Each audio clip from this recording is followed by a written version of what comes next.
गुरु हरगोबिंद साहब पहले ऐसे गुरु सन जिन्हों ने सिखा नूं मिलटरी ट्रेनिंग दी है। मीरी पीरी का संकल्प दसदा है राजसी तौर पर तगड़े होइए, आपस में भरातरी भाव रखीए ते गुरु के दिते हुए अकीदे के मुताबिक चलीए। कदी तो सिखा नूं उत्तराखंड दे विच उजाड़ दिता जाता है, कदी शिलांग विच उजाड़ दिता जाता है, कदी यूपी विच उजाड़ दिता जाता है। तो जदों साडी लोड़ हुंदी आ उदों सानू फूक छकाई जाती आप ही बार्डरां ते तुसीं जाओ, लड़ो तुसीं, मरो तुसीं, राज असीं करांगे। तो गुरु हरगोबिंद साहब ने अज दे दिन दो तलवारां धारण कीतियां, मीरी दी एक पीरी दी, एक बादशाही दी ते दूजी धर्म दी, एक शक्ति दी, एक भगती दी, एक धर्म दी, एक राजनीति दी। सिर्फ शांतमई तरीका ही नहीं सगों आपां हथियारबंद भी होना है। गुरु गोबिंद सिंह जी जदों खालसा पंथ की सिरजना कर देंगे, हर सिख लिए जरूरी उन्हें हथियार रखना है, तलवार रखनी, किरपान रखनी। फतेह। भाई साहिब भाई गुरदास जी ने जदों सिख धर्म की विलक्षणता की गल की तां वो अपनियां वारां दे विच आखदे ने कि मारिया सिक्का जगत विच नानक निर्मल पंथ चलाया। सतगुरु गुरु नानक पातशाह जी ने सारियां ही मतां तो वखरा न्यारा अनोखा पंथ जिहड़ा है जिन्हों आपां खालसा पंथ सिख पंथ आखदे हां वो चलाया है। सतगुरु गुरु नानक पातशाह जी ने एक नवीं ते न्यारी जीवन जाच सानू सारियां नूं दित्ती। सतगुरु गुरु नानक पातशाह जी उन्हां दे बारे भाई गुरदास ने लिखिया वा कि जदों गुरु साहब खास करके मक्के नूं गए आ तां गुरु नानक साहब जी दे कोल आसा हथ किताब कश कूंजा बांग मुसल्लाधारी। गुरु नानक पातशाह जी के कोल जिथे एक धार्मिक पोथी सी उथे उन्हां दे हत्थ दे विच एक डंडा भी हैगा सी। डंडा जिहड़ा है वो शक्ति का भी प्रतीक हैगा। अज क्योंकि मीरी पीरी दिहाड़ा वा, मीरी पीरी भगती ते शक्ति, धर्म ते राजनीति, मीरी पीरी दिहाड़ा की है, मीरी पीरी का की संकल्प है, असी मीरी पीरी तो की सीखना वा। मौजूदा ते आउण वाले समय दे विच जिहड़ी सिख कौम है वो मीरी पीरी नूं किवें चेते रखे, किवें इहनूं अपने जीवन दे विच समाज दे विच लागू करे। पंजवें पातशाह श्री गुरु अर्जन देव जी महाराज जदों लाहौर की धरती के उत्ते शांतमई रह के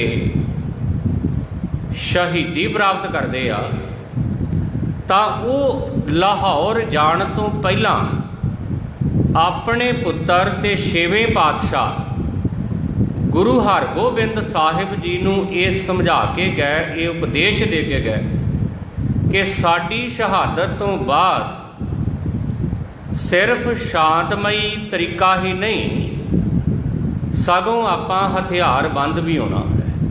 यही कारण है कि जदों गुरु अर्जन साहब जी शहीद हुंदे हन उन्हां दी शहादत तो बाद सतगुरु गुरु हरगोबिंद साहब अज दे दिन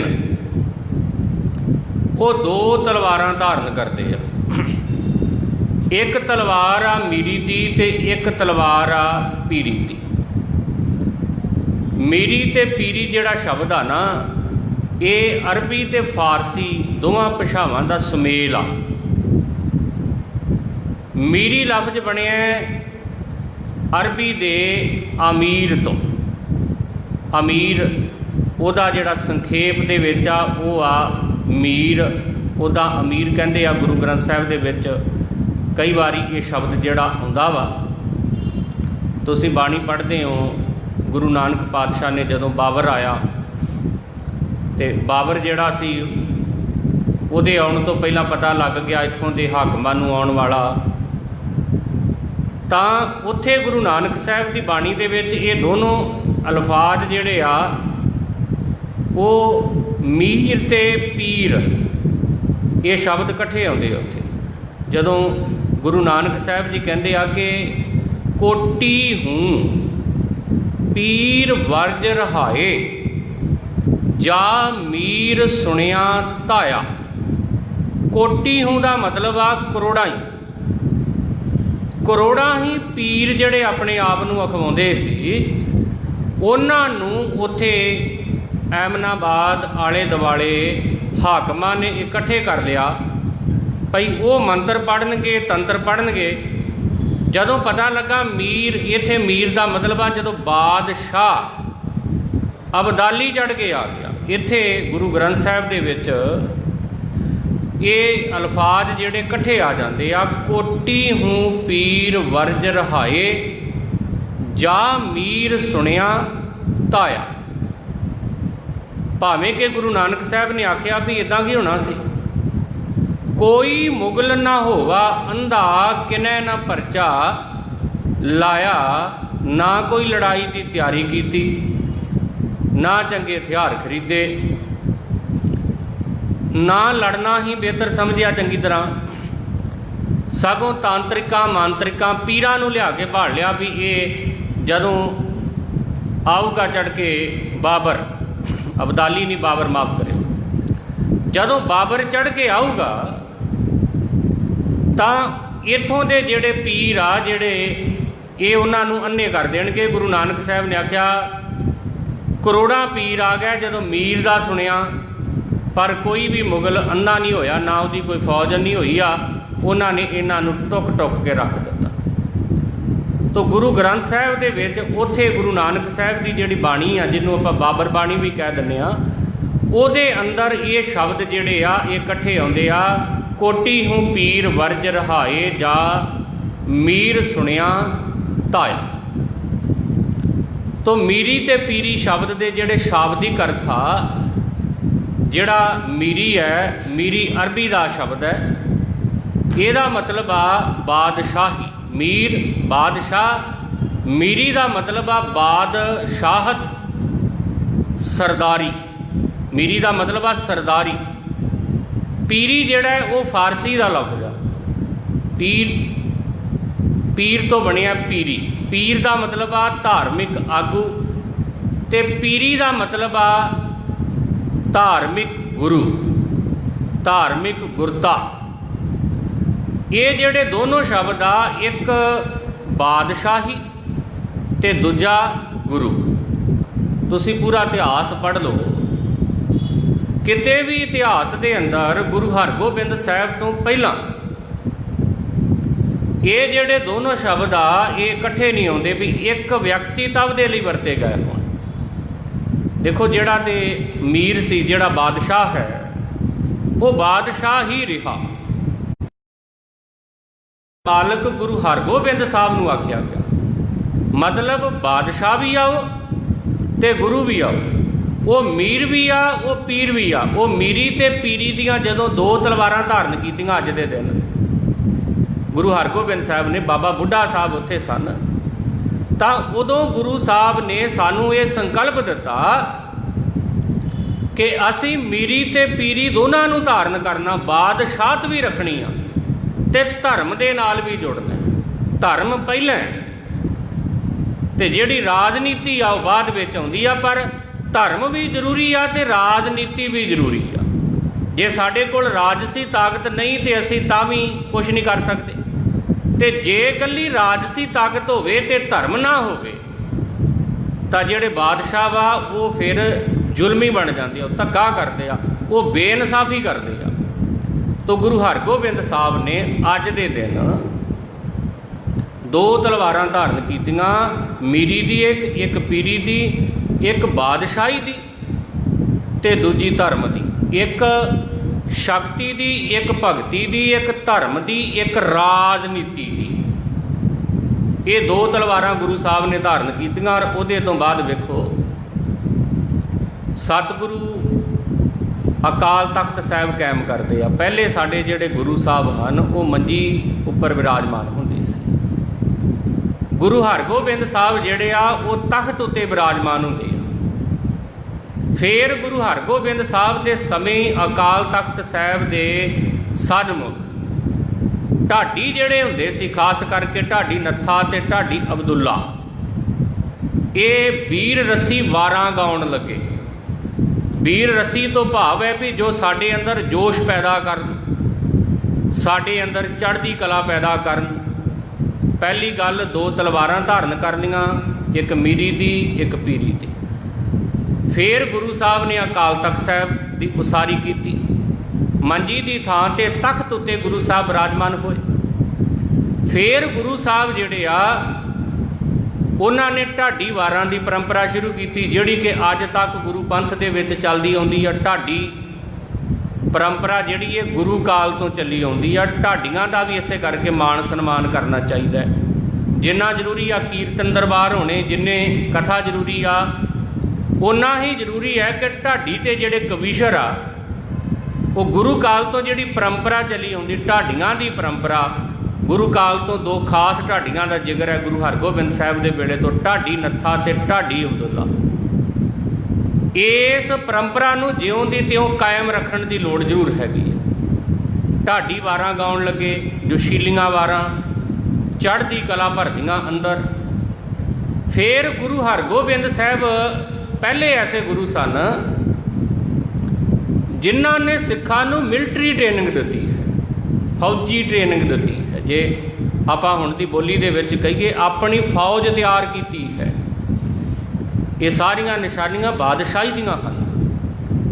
सतगुरु जी ने आख्या जो हमरे दर्शन को आवो, होए सुचेत तन शास्त्र सजावो, कमर कसा कर दियो दिखाई, हमारी खुशी होए अधिकाई। भी जिन्हें भी साढ़े दर्शनां नूं आउणा है वो शास्त्र वो हथियार सजा के आवे, वो घोड़े की सवारी करे। सरदारी की प्रतीक सी दस्तार, वो दस्तार सजावे। तो गुरु हरगोबिंद साहब के वेले सिख गभरू, सिख नौजवान वड्डी गिणती दे विच हथियार बंद होकर घोड़ियां की सवारी करते इधर आउण लगे। देखो एक पक्ष इतिहास का यह भी आ कि जिहड़े बाबा बुढ़ा साहब सन उन्होंने गुरु हरगोबिंद साहब नूं शास्त्र विद्या सिखाई आ। आम करके असी सिर्फ इन्नी गल ही करते हैं बहुते भई बाबा बुढ़ा साहब ब्रह्म ज्ञानी सन, बिल्कुल हैगे सन। बाबा बुढ़ा साहब धार्मिक सन, पर बाबा बुढ़ा साहब योधे भी सन। जिस योधे के बारे भाई गुरदास ने लिखा ना कि दल भंजन गुर सूरमा, वड योधा बहु पर उपकारी, उस दल भंजन गुर सूरमे नूं शास्त्र विद्या जिहड़ी वो बाबा बुढ़ा साहब ने सिखाई आ। हथियार चलाने ये बाबा बुढ़ा साहब सिखाउंदे आ। तो गुरु हरगोबिंद साहब के समय जिहड़े सिख हैगे सी उन्हां नूं मिलटरी ट्रेनिंग, फौजी ट्रेनिंग दी गई है। पहली फौज गुरु हरगोबिंद साहब के वेले सिखां दी तैयार हुंदी आ, जिहड़े तैयार बार तैयार सन, घोड़ियां दीयां सवारियां करते सी, दस्तारां सजाउंदे सी।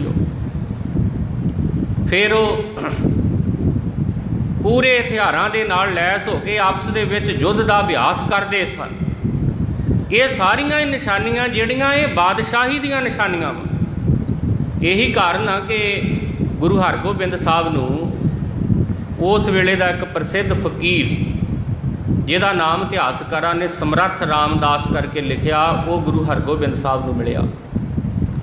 उन्हें जदों गुरु हरगोबिंद साहब के दर्शन किए तो वो बड़ा हैरान होया। वो कहता कि गुरु नानक पातशाह की गुरगद्दी ते हथियारां शास्त्रां दा की काम, फौजां दा की काम। उन्हें सवाल किया तो गुरु हरगोबिंद साहब ने जिहड़ा जवाब दिता है वो अज भी ज्यों दा त्यों कायम है तो साडे लई उपदेश देण वाला है। गुरु हरगोबिंद साहब ने आख्या सी बातन फकीरी, बातन फकीरी ਜ਼ਾਹਰ ਅਮੀਰੀ, ਸ਼ਾਸਤਰ ਗਰੀਬ ਦੀ ਰੱਖਿਆ, ਜਰਵਾਣੀ ਦੀ ਭਖਿਆ। ਤਿੰਨ ਗੱਲਾਂ। ਸਾਹਿਬ ਕਹਿੰਦੇ ਬਾਤਨ ਫਕੀਰੀ, ਅਸੀਂ ਗੱਲਾਂ ਬਾਤਾਂ ਦੇ ਵਿੱਚ ਜਾਂ ਅੰਦਰੋਂ ਜਾਂ ਜੀਵਨ ਦੇ ਤੌਰ 'ਤੇ ਅਸੀਂ ਫਕੀਰ ਹਾਂ। ਗੁਰੂ ਸਾਹਿਬ ਧਾਰਮਿਕ ਗੁਰੂ ਹਨ, ਪਰ ਜ਼ਾਹਰ ਤੌਰ 'ਤੇ, ਬਾਹਰੀ ਤੌਰ 'ਤੇ ਅਮੀਰੀ ਤੋਂ ਭਾਵ ਬਾਦਸ਼ਾਹਤ। ਅਸੀਂ ਆਪਣਾ ਲਿਬਾਸ, ਅਸੀਂ ਆਪਣਾ ਜੀਵਨ ਬਾਦਸ਼ਾਹਾਂ ਵਾਲਾ ਰੱਖਣਾ ਹੈ।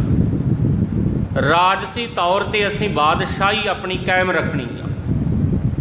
ਅਤੇ ਜਿਹੜਾ ਸ਼ਾਸਤਰ ਹੈ, ਜਿਹੜਾ ਹਥਿਆਰ ਹੈ ਸਿੱਖ ਦਾ, ਜਿਹੜਾ ਸਾਨੂੰ ਸਾਡੇ ਗੁਰੂ ਨੇ ਦਿੱਤਾ, ਗੁਰੂ ਸਾਹਿਬ ਨੇ ਉਸ ਸਮਰੱਥ ਰਾਮਦਾਸ ਜੀ, ਜੋ ਬਾਅਦ ਵਿੱਚ ਗੁਰੂ ਸਾਹਿਬ ਦਾ ਸ਼ਰਧਾਲੂ ਬਣਦਾ ਹੈ, ਉਹਨਾਂ ਨੂੰ ਆਖਿਆ ਕਿ ਸ਼ਾਸਤਰ ਜਿਹੜਾ ਇਹ ਗਰੀਬ ਦੀ ਰੱਖਿਆ, ਇਹ ਹੈਗਾ ਗਰੀਬ ਦੀ ਰੱਖਿਆ ਦੇ ਵਾਸਤੇ, ਜਰਵਾਣੇ ਦੀ ਭਖਿਆ।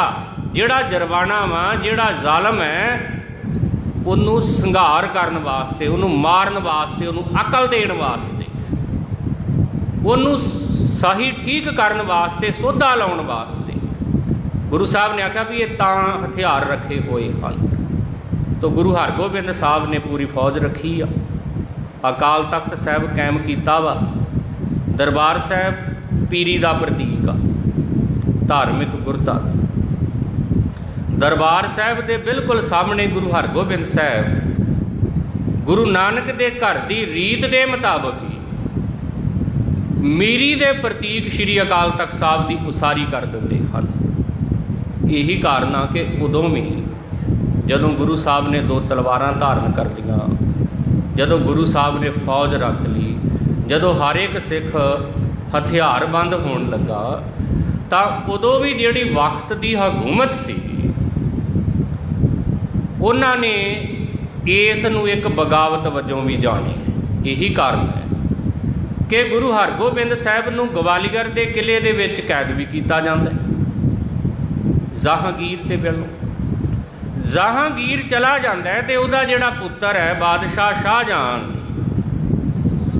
ਉਹ 4 ਯੁੱਧ ਕਰਦੀ, ਮੁਗਲ ਸਾਲਤਨਤ 4 ਯੁੱਧ ਕਰਦੀ ਆ ਗੁਰੂ ਹਰਗੋਬਿੰਦ ਸਾਹਿਬ ਦੇ ਨਾਲ। ਅੰਮ੍ਰਿਤਸਰ ਸਾਹਿਬ ਦੀ ਧਰਤੀ 'ਤੇ ਯੁੱਧ ਹੁੰਦਾ, ਮੁੱਠ ਭੇੜਾਂ ਹੋਰ ਵੀ ਹੋਈਆਂ, ਪਰ ਪ੍ਰਮੁੱਖ 4 ਹਨ। ਅੰਮ੍ਰਿਤਸਰ ਸਾਹਿਬ ਦੀ ਧਰਤੀ 'ਤੇ ਜੰਗ ਹੋਇਆ। ਫਿਰ ਗੁਰੂਸਰ ਮਹਾਰਾਜ ਮਾਲਵੇ ਦੇ ਵਿੱਚ ਆ, ਉੱਥੇ ਜੰਗ ਹੋਇਆ। ਫਿਰ ਸ਼੍ਰੀ ਗੋਬਿੰਦਪੁਰਾ ਵੀ ਆਖਿਆ ਜਾਂਦਾ ਹੈ, ਬਿਆਸ ਦਰਿਆ ਦੇ ਕੰਢੇ ਦੇ ਉੱਤੇ ਗੁਰਦਾਸਪੁਰ ਦੇ ਵਿੱਚ ਹੋਣੇ ਪੈਂਦਾ, ਉੱਥੇ ਯੁੱਧ ਹੁੰਦਾ ਹੈ। ਅਤੇ ਚੌਥਾ ਯੁੱਧ ਜਿਹੜਾ ਹੈ ਉਹ ਕਰਤਾਰਪੁਰ ਸਾਹਿਬ, ਜਿਹੜਾ ਜਲੰਧਰ ਦੇ ਲਾਗੇ ਆ, ਉੱਥੇ ਵੀ ਹੁੰਦਾ। ਤਾਂ ਗੁਰੂ ਕਾਲ ਦੇ ਵੇਲੇ ਜਿਹੜੀ ਹਕੂਮਤ ਹੈ ਉਹ ਇਸ ਗੱਲ ਨੂੰ ਸਮਝਦੀ ਆ ਕਿ ਜਿਹੜਾ ਗੁਰੂ ਸਾਹਿਬ ਮੀਰੀ ਪੀਰੀ ਦੀ ਗੱਲ ਕਰਦੇ ਆ, ਇਹ ਫੌਜ ਇੱਕ ਹਕੂਮਤ ਦੇ ਵਿੱਚ, ਇੱਕ ਦੂਜੀ ਹਕੂਮਤ ਰਾਜ ਦੇ ਵਿੱਚ ਰਾਜ ਕਾਇਮ ਕਰਦਾ ਹੈ। ਸਿੱਖਾਂ ਦੇ ਜਿਹੜੇ ਫੈਸਲੇ ਆ ਉਹ ਅਕਾਲ ਤਖਤ ਸਾਹਿਬ 'ਤੇ ਹੁੰਦੇ ਆ। ਆਖਿਆ ਗਿਆ ਕਿ ਦਿੱਲੀ ਦਰਬਾਰ ਨਹੀਂ ਜਾਣਾ ਹੈ, ਅਕਾਲ ਤਖਤ ਸਾਹਿਬ 'ਤੇ ਫੈਸਲੇ ਹੋਣਗੇ। ਤਾਂ ਰਾਜ ਦੇ ਵਿੱਚ, ਸਟੇਟ ਦੇ ਵਿੱਚ ਸਟੇਟ ਕਾਇਮ ਕੀਤੀ ਗਈ, ਜਿਹਦਾ ਮਾਲਕ ਅਕਾਲ ਪੁਰਖ ਹੈ। ਅਗਵਾਈ ਉਸ ਵੇਲੇ ਗੁਰੂ ਹਰਗੋਬਿੰਦ ਸਾਹਿਬ ਦੇ ਰਹੇ ਆ। ਉਹ ਧਰਮ ਅਤੇ ਰਾਜਨੀਤੀ ਦੀ ਗੱਲ ਇਕੱਠਿਆਂ ਕਰਦੇ। ਇੱਥੇ ਥੋੜ੍ਹਾ ਜਿਹਾ ਜੇ ਆਪਾਂ ਦੇਖੀਏ, ਗੁਰਬਾਣੀ ਦੇ ਵਿੱਚ ਆਉਂਦਾ ਵੀ ਗੁਰਮਤਿ ਤੋਂ ਪਹਿਲਾਂ ਆਪਣੇ ਆਪ ਨੂੰ ਬੜਿਆਂ ਨੇ ਗੁਰੂ ਅਖਵਾਇਆ, ਪਰ ਉਹ ਨਾ ਧਾਰਮਿਕ ਤੌਰ 'ਤੇ ਅਤੇ ਨਾ ਰਾਜਨੀਤਿਕ ਤੌਰ 'ਤੇ ਕੋਈ ਸੇਧ ਨਾ ਦੇ ਸਕੇ। ਉਹਨਾਂ ਦਾ ਕੀ ਕੰਮ ਸੀ? ਗੁਰ ਪੀਰ ਸਦਾਏ ਮੰਗਣ ਜਾਏ, ਤਾਂ ਕੈ ਮੂਲ ਨਾ ਲੱਗੀ ਐ ਪਾਏ। ਉਹ ਗੁਰੂ ਵੀ ਅਖਵਾਉਂਦੇ ਸੀ, ਪੀਰ ਅਖਵਾਉਂਦੇ ਸੀ, ਧਾਰਮਿਕ ਗੁਰੂ, ਪਰ ਮੰਗਦੇ ਸੀ। ਧਾਰਮਿਕ ਤੌਰ 'ਤੇ ਕੋਈ ਰਹਿਬਰੀ ਨਹੀਂ ਕਰ ਸਕੇ, ਅਗਵਾਈ ਨਹੀਂ ਕਰ ਸਕੇ। ਇਹ ਤਾਂ ਗੁਰੂ ਨਾਨਕ ਸਾਹਿਬ ਹਨ, ਜਿਹੜੇ ਆਖਦੇ ਆ ਜਦੋਂ ਬਾਬਰ ਆਉਂਦਾ, ਹੁਣੇ ਆਪਾਂ ਉਹਨਾਂ ਦੇ ਇੱਕ ਸ਼ਬਦ ਦੀ ਵਿਚਾਰ ਕਰ ਰਹੇ ਸੀ। ਜਦੋਂ ਬਾਬਰ ਆਉਂਦਾ, ਪਹਿਲਾਂ ਤਾਂ ਗੁਰੂ ਨਾਨਕ ਸਾਹਿਬ ਨੇ ਪੂਰਾ ਜੰਗ ਦਾ ਨਕਸ਼ਾ ਖਿੱਚਿਆ ਵੀ ਹੱਦ ਹੋਈ ਪਈ ਆ, ਬਾਬਰ ਦੇ ਆਉਣ ਦਾ ਸਮਾਂ पता लग गया उहदियां फौजां बड़ियां तगड़ियां, वो पूरे तैयार बर तैयार हो के आ रहे आ। इधर दे जिहड़े हाकम सन जिद्दां दे अज दे आ, इधर दे जिहड़े हाकम हैगे सी वो सिर्फ अंध विश्वास में फसे रहे। कोटी हूँ पीर वर्ज रहाए, जा मीर सुनिया धाया। उन्होंने पीर फकीर इकट्ठे कर ले। फिर गुरु साहब जी कहते कोई मुगल ना होवा, अंधा किनै ना परचा लाया। वो जदों आए उन्होंने हथियार तगड़े से, उन्होंने टुक टुक के रखते। इन्हों का कोई जादू मंत्र नहीं चलिया, कोई मुगल अन्ना नहीं होया। एक तो पक्ष गुरु नानक साहब ने ये रखिया भी पीर मीरां दे सामने की कर सकते, हथियार ही नहीं हैं इन्हां कोल। ये पीर भी नहीं आ, अगवाई कोई दिती नहीं, इन्होंने अंध विश्वासां साथ दी।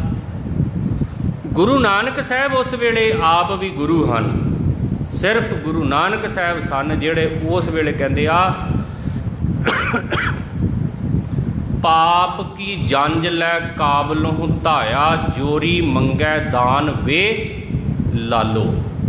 पाप की जंज लैके बाबर चढ़ के आ गए, धक्के दे नाल लोकां नूं लुट रहे। गुरु जिहड़े सन पहलां, गुरु नानक साहब तो पहलां जिन्हां नूं लोग पूजदे सी, उन्हां ने लोकां नूं अंध विश्वासां 'च फसाया। गुरमत दे विच जदों पीरी दी गल आई तो गुरमत ने आख्या गुरु जिहड़ा है वो परमेश्वर दे नाल जोड़दा है, रब दे नाल जोड़दा है, रब ते भरोसा कायम करदा है।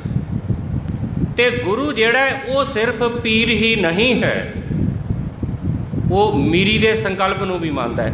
वो धर्म दे नाल राजसी ताकत की गल करदा है। इस करके गुरु हरगोबिंद साहब जिहड़े आ 2 तलवारां भी धारण करते आ, अकाल तख्त साहब भी कायम करते आ, सिखां नूं मिलटरी ट्रेनिंग भी दिंदे आ, सिखां दी एक फौज भी तैयार करते आ।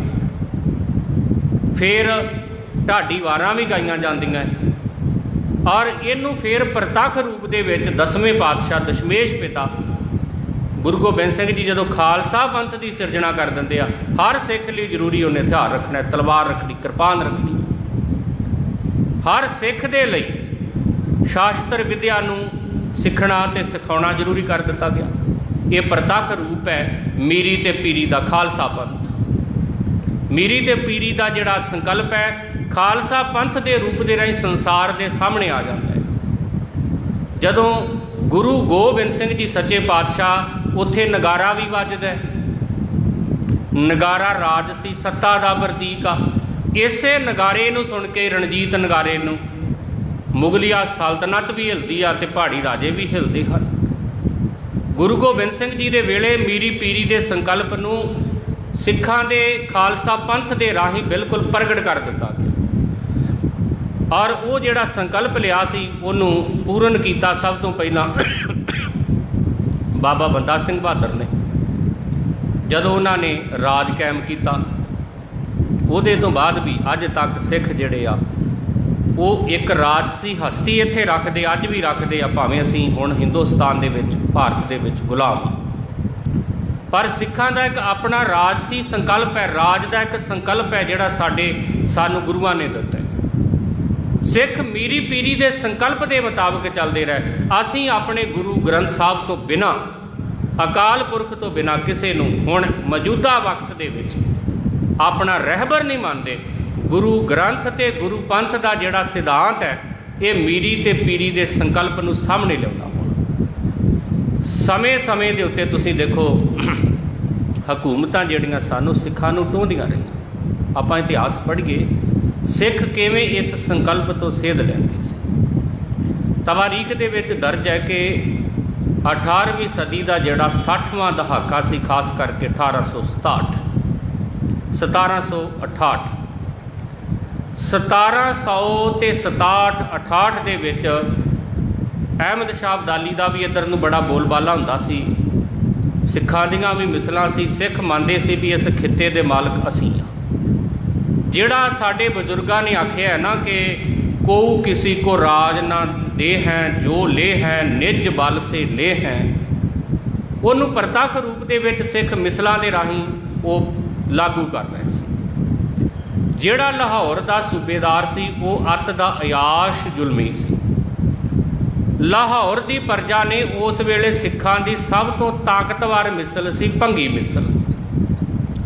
सरदार लहणा सिंह भंगी होनी, सरदार हरी सिंह भंगी, एक वेले इस मिसल की जिहड़ी फौज की नफरी आ वो 20,000 हो गई सी। 20,000 उस वेले एक मिसल दे विच। तां जिहड़े लाहौर के लोग सी उन्हां ने मिसलां तक पहुँच बनाई तो भंगी मिसल नूं आखिया भी इत्थों का हाकम बड़ा अयाश आ, जुल्म करदा, धक्का करदा, सानू इहदे जुल्मां तो छुटकारा दिवाओ। एक दिन अद्धी रात नूं भंगी मिसल ने सिख खालसा फौज ने हमला किया लाहौर ते। अयाशी दे विच डुੱਬਿਆ पिया सी उत्थों दा हाकम सूबेदार, उन्होंने बंदी बना लिया तो राज कायम कर लिया। अजे राज कायम कीते नूं 6 महीने होए सी कि अहमद शाह अब्दाली अफगानिस्तान वाले पासों चढ़ के आ गया। सिखा ने वक्त की नजाकत के मुताबिक लाहौर नूं खाली कर दिता तो जंगलों के विच थोड़ा जिहा पिछे नूं चले गए। उन्हें लाहौर ते कब्जा किया। वो सोचण लगा भी हुण मैं सूबेदार किनू बनावां। उहदे सामने सवाल ये खड़ा सी भाई मैं सूबेदार किसी नूं भी बना देवां, मैं जिन्हों भी सूबेदार बनाऊँगा सिखा ने तख्ता पलट देना तो मेरी मेहनत जिहड़ी आ वो इदां ही व्यर्थ चली जानी। उस वेले एक बड़ी वड्डी घटना वापरी भी जिहड़े लाहौर के मुसलमान सन जां जिहड़े हिंदू सन वो अहमद शाह अब्दाली दे कोल गए।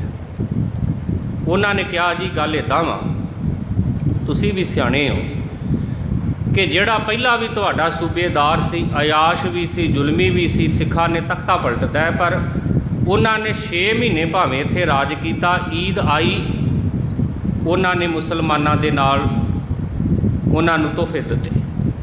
हिंदुआं की दिवाली आई, उन्होंने मनाउण दित्ती। राज सिखां दा सी, खुल सारिआं नूं सी। धार्मिक आज़ादी जिन्हों आपां कहने, धार्मिक आज़ादी के अपने धार्मिक अकीदियां के मुताबिक चलण की आज़ादी। जिवें साडी मान लो किरपान आ मसला हुण उठदा रहिंदा भी कई पेपरां दे विच किरपान कहते ला के आओ। इत्थे चंडीगढ़ घटना वापरी सी, सिख नूं कड़ा पाउण तो रोक दिता गया। आपां जहाज़ दे विच जाना होवे ते इत्थे भारत दे विच ही घुमना होवे ते किरपान सानूं लाउणी पैंदी आ, भावें कि भारत ने जिहड़ा संविधान बनाया उहदे विच इहदी पाबंदी नहीं है। पर धार्मिक आज़ादी ना होण करके सानू कई बारी साडे जिहड़े धार्मिक ककार आ वो कुछ लोग उतारन दे लई मजबूर करते हैं। राज की एक खासियत हुंदी जिन्हों चंगा राज कहते हैं। उत्थे भावें कोई हिंदू आ, उत्थे भावें कोई मुसलमान आ, भावें सिख है, उन्होंने उहदे धार्मिक अकीदियां की आज़ादी है। वो अपने धर्म के मुताबिक अपना जीवन जी सकदा वा। कोई महाराजा रणजीत सिंह का राज या मिसलों के राज में ही उस वेले जिहड़ी घटना वापरदी आ कि मुसलमाना ते हिंदुआं ने जाके आख्या सियाणियां ने अहमद शाह अब्दाली नूं कि सिखा ने भावें 6 महीने राज किया, पर उन्होंने हिंदुआं नूं उन्हां दी आज़ादी दित्ती, मुसलमानां नूं उन्हां दी आज़ादी दित्ती। होवे ना ते तुसीं सरदार लहणा सिंह होणां दे विचों ही भंगी मिसल दे विचों ही किसी नूं सूबेदार बना दो। अब्दाली नूं ये गल ठीक जची भी बाद में भी इन्हां तख्ता पलट देना है, क्यों ना इन्हां नूं सूबेदार बना दी, सगों मेरे मतहत रहणगे, मेरे गुलाम रहणगे। उन्हें अपना एक विशेष बंदा बोते दे उत्ते उन्हें काबली मेवे होर बहुत साजो समान शाही वो एक बंदा उन्हें भेजा भंगी मिसल दे कोल।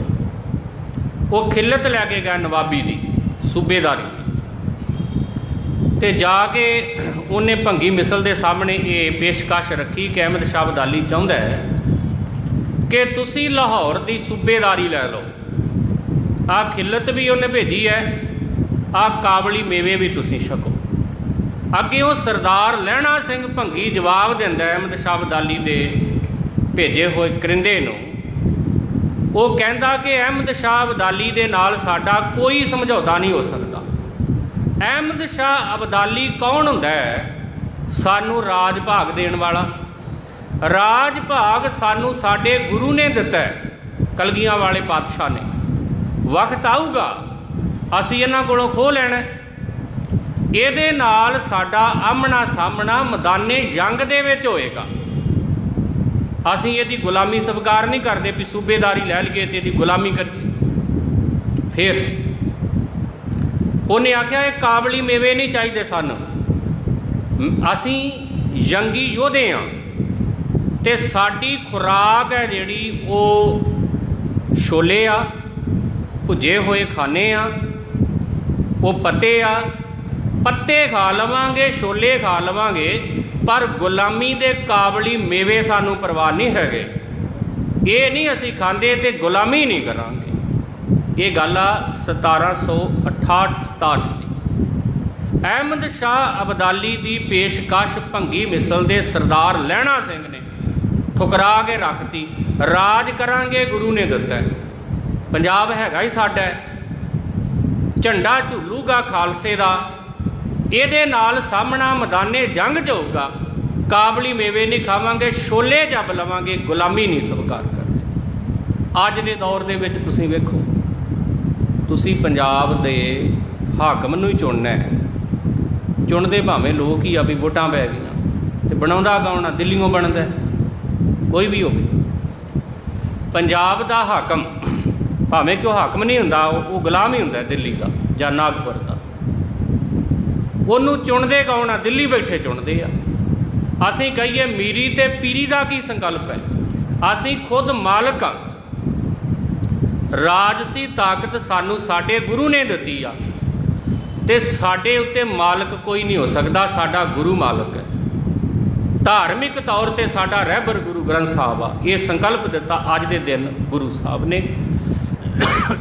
इनू मनण की लोड़ है, इनू समझण की लोड़ है। जिन्ना चिर तक सिख नहीं समझते उन्ना चिर तक आपां वेखदे हाँ भई कदी तो सिखां नूं उत्तराखंड दे विच उजाड़ दिता जाता है, कदी शिलांग विच उजाड़ दिता जाता है, कदी यूपी विच उजाड़ दिता जाता है। तो जदों साडी लोड़ हुंदी आ उदों सानू फूक छकाई जाती आ भी बार्डरां ते तुसीं जाओ, लड़ो तुसीं, मरो तुसीं, राज असीं करांगे। राज करना साडे गुरु ने सिखाया है, वो आ जिहड़ा अकीदा गुरु ने दिता है उहदे मुताबिक। सिख ना दिल्ली का गुलाम है ना नागपुर का गुलाम। सिख आनंदपुर साहिब नूं मुख रखूगा, अकाल तख्त साहिब नूं रखूगा, पर वो दिल्ली ते नागपुर की गुलामी नहीं करता है। सरदार लहणा सिंह भंगी ने सूबेदारी की पेशकश ठुकराती सी और अहमद शाह अब्दाली वापस गया। 6 महीनों के अंदर अंदर लाहौर ते फिर सिखा ने कब्जा कर लिया, राज फिर उत्थे कायम किया। उहदी गुलामी वाली सूबेदारी स्वीकार नहीं की। मीरी पीरी का संकल्प दसदा है राजसी तौर पर तगड़े हो गए, आपस में भरातरी भाव रखी गए ते गुरु के दिते हुए अकीदे के मुताबिक चल गए। ये संकल्प अज के दिन सतगुरु गुरु हरगोबिंद साहब सानू दे के गए हैं। साहब कृपा करन, रहमत करन, जिहड़ी गल गुरु ने सानू समझाई, बातन फकीरी ज़ाहर अमीरी शास्त्र, गरीब की रखिया जरबाने की भखिया, भुल गलती की माफ़ी दी। वाहिगुरू जी का खालसा, वाहिगुरू जी की फतेह।